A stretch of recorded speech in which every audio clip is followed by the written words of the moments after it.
Assalamualaikum warahmatullahi wabarakatuh. Salam guru hebat. Perkenalkan, saya Irfan Pariji, CGP Angkatan 9 Kabupaten Pandeglang dari SMK ITH akan memaparkan tugas 1.1.K.8 koneksi antar materi, kesimpulan dan refleksi modul 1.1 tentang pemikiran Ki Hajar Dewantara.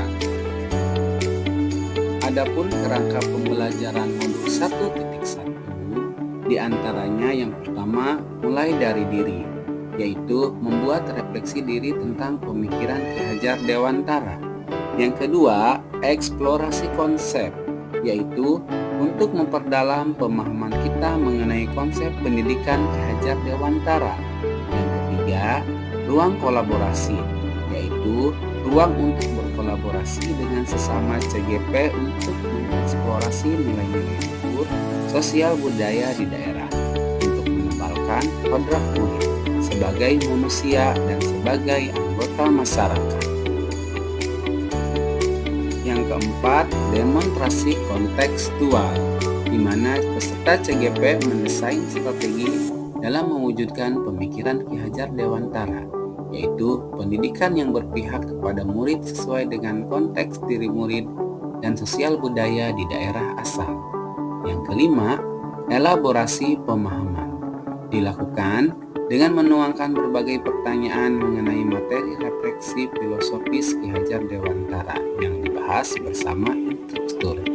Dan yang keenam, koneksi antar materi, yaitu membuat kesimpulan dan refleksi pengetahuan baru yang dipelajari dari pemikiran Ki Hajar Dewantara. Asas pendidikan menurut Ki Hajar Dewantara. Ki Hajar Dewantara membedakan kata pendidikan dan pengajaran dalam memahami arti dan tujuan pendidikan. Pengajaran merupakan bagian dari pendidikan, di mana terjadinya proses pendidikan dalam memberi ilmu atau berfaedah untuk kecakapan hidup secara lahir dan batin. Pendidikan merupakan tuntutan terhadap segala kekuatan kodrat yang dimiliki anak agar ia mampu mencapai keselamatan dan kebahagiaan yang setinggi-tingginya, baik sebagai seorang manusia maupun sebagai anggota masyarakat. Selanjutnya yaitu dasar pemikiran Ki Hajar Dewantara. Yang pertama, sistem amal atau menuntut. Yang kedua, sesuai dengan kodrat alam dan kodrat zaman. Yang ketiga, berpihak pada murid. Yang keempat, budi pekerti.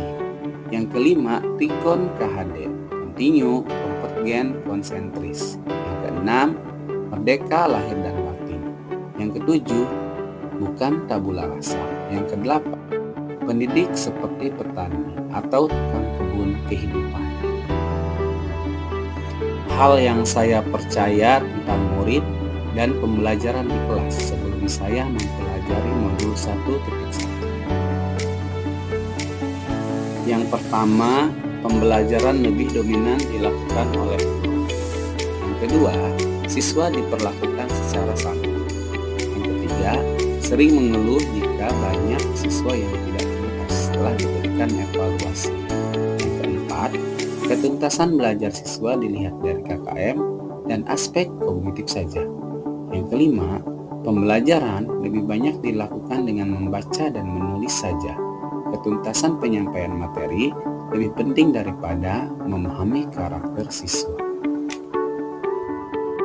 Kemudian, setelah saya belajar mengenai filosofis pemikiran Ki Hajar Dewantara dan setelah merefleksi diri, hal yang berubah dari pemikiran atau perilaku saya setelah mempelajari modul ini adalah: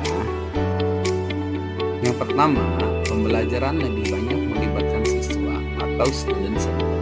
Yang kedua, siswa diperlakukan sesuai dengan karakteristiknya masing-masing. Yang ketiga, memberi kesempatan pada siswa untuk tumbuh sesuai dengan kodratnya, yaitu kodrat alam dan zaman. Yang keempat, pembelajaran dilakukan secara menyeluruh, mengikuti cipta, rasa, dan rasa. Yang kelima, menciptakan pembelajaran yang menyenangkan.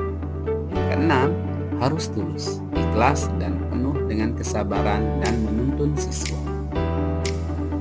Adapun hal yang segera saya terapkan lebih baik agar kelas saya mencerminkan pemikiran Ki Hajar Dewantara adalah: yang pertama, mengenali karakteristik dan kebutuhan siswa dalam belajar dengan menjalin komunikasi yang baik.